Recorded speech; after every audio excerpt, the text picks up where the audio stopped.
So yung what's up mga brad, ito po pala mga speaker box na sinisimp namin kahapon. Actually mga brad, unang-una magpasasalamat po kami sa ating Panginoon. Nang dahil po ay nakadispose po kami kahapon ng 16 boxes sa loob lang ng isang araw. Ito po ang una naming shipment kahapon. Ito po ay para sa San Carlos Negros. Ito po ay in-order ni Mr. Customer, Mr. GR Yang. Dahil maaga po ang first trip galing sa Cebu papunta ng San Carlos, kaya alas 3 pa lang ng madaling araw, ikinarga na po namin yung 4x4 ni Mr. Customer. Nang dahil po ay wala pong traffic nung time na bumabiyahe po kami papunta ng Toledo, kaya maaga po kami nakarating dito sa Port of Toledo. Mga isang oras lang siguro at kalahati, nakarating na po kami dito sa Port of Toledo. Ito po ang time na dumating na po kami dito sa Port of Toledo. Nang dahil po ay maaga pa naman po kami nakarating dito, so kape muna kami.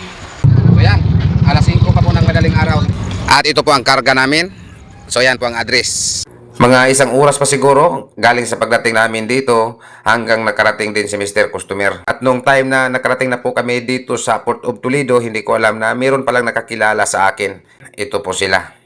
So sa inyong dalawa, shout out po at ingat po kayo sa inyong pagbiyahe. Mga isang oras siguro na hinintay po namin ito si Mr. Customer hanggang nakarating po sila.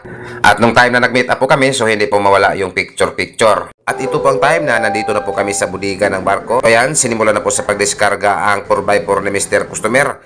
4 na D12 mid-high bullet at 4 na MCB D18. So again, shout out po Mr. GR Yang. Maraming salamat po sa inyong pagtiwala dito sa amin at maraming salamat po sa pagpunta mo dito sa Port of Toledo. Dahil may schedule pa po kami na shipment papunta ng Lanao del Norte, kaya hindi po kami nagtagal dito. Bumalik po kami agad sa aming shop at ilang minuto din ay bumabiyahe na naman po kami papunta ng Pantalan ng Cebu.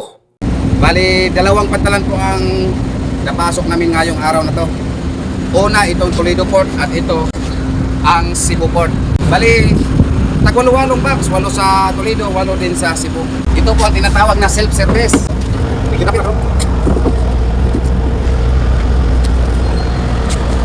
Ito po ang minimum nila.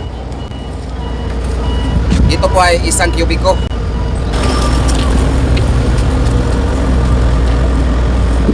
Kahit marami pang inyong kargamento, basta kasya po dito, itong tarima na to, isa lang po ang inyong pagbayaran. Kaya nga self-service. Bastado na. At parang safety po ang ating kargamento.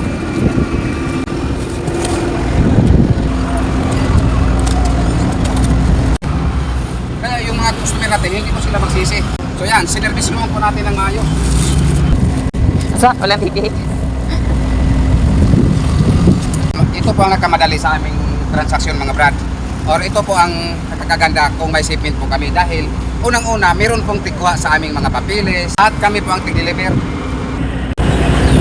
At para iwas uli, gagamitin natin ito.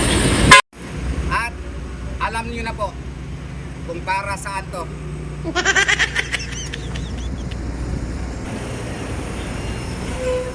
Automatic.